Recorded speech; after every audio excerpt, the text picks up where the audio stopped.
Well, we've written part of the play, and we've put bits of the farce on it. We even sent it off to Ian Hislop for him to have a look at, or his group to have a look at. It wasn't really their thing, but anyway, it's worth a try. We've been asking around about how to write a play, because I've never actually done it before. But I did read up on Brendan Behan again, and also asked for a book from the library about how to write a play, which I've never done. So anyway, so as we probably know, for people who've been following me already, the plot is around an elderly English lady who's persecuted by public services and a major housing association, and decides that it's a farce, and approaches the subject from the angle of sex, politics and religion, rather like the play The Queer Fellow by Brendan Behan. Now, he's been looking at Brendan Behan's work again, and finds that some of it is actually quite similar in character to myself. But I don't suppose for a minute that he had a set of plant pots, which were quite controversial, which was amazing, really. And so were dyed dandelions in paths. That was quite funny as well. They really didn't like plants. You know, they didn't like bird boxes either. So I was thinking this morning about the bird box saga, and the bird box actually was built by a friend of mine, Mervyn Sinclair, in Scotland, and got sent over to Northern Ireland. It's quite a nice box, really well made, brilliant. So in my quest for making Edenderry Fold a green zone, if you like, I not only got the compost from the council, which was promptly disposed of because nobody used it. They didn't like the washing line much either, complained about that. And in fact, they complained about anything green. Plants on windowsills, plants on the ground. But they did have a nice garden. Well, that was good. Very nice garden. Award-winning gardener, Benny, some award-winning gardener for his dahlias. So, you know, all was not lost. But they didn't really seem to want to have anything different. But anyway, the bird box saga, I must tell you about that before we go on to the plots, because I decided that this box that had been brought over from Scotland was going to become a bird box.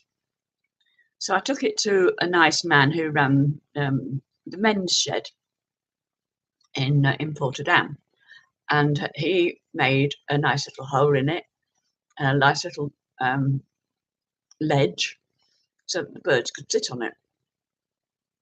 So then was the performance of actually getting it on the fence without any interruption from the inmates, as I called them. So one lady, her son, I think it was, who came to visit, he was non-controversial, so I thought I would ask him. So he came round, he asked whose fence it was, and I said it was it belonged to Radius, so that was all right. I had all the equipment. All I needed to do was me to hold it and somebody to screw it to the fence. So we did. It looked quite nice. It was a bit wonky, so I put a bit of wood behind it to make it straight so that the birds could sit on it straight and they wouldn't slide off. But that was promptly removed and hidden away somewhere. So a bit bizarre, really. I mean, they didn't even want the birds to be comfortable, let alone me. So anyway, so that was a bit of a saga, really, because obviously I found another bit of wood and put it behind there, and this time fixed that to the fence. So unfortunately, they still weren't getting the message that I like to have this bird box. And they said it was the wrong time of year to be putting it there. And I said, well, yeah, but then the birds will get used to it for the spring, won't they? Oh, yeah, we hadn't thought of that. So, you know, anything that you tried to do was treated with derision, and you were made to feel like, what precisely? I mean, they didn't like the washing out on my on the line either, on my clothes horse either. They thought it was threatening. I don't quite know how laundry can be threatening. I've absolutely no idea, but apparently it was. But anyway, none of this really came to fruition until Jacko came. There was never so much controversy until he came. And, he didn't like being called Jacko, but I didn't care. The name stuck. And so did Hitler, who was the skiing coordinator, Harridan of Edenbury, which many of the scenes are set. She's a blonde-haired bint who wants to know everything from this business and criticises everything, from the dress and the earrings to the way Lucy encounters persons who have interest, like Joe Fresh, who'll come out later. I had a set of earrings. They were quite nice. One was long and one was short. Oh, she said, that's really nice. I like those, but aren't you afraid that the long one's going to get tangled up? And I said, but you just said you like them. So it's very strange, really. The farce of it all, you couldn't say anything without being criticised.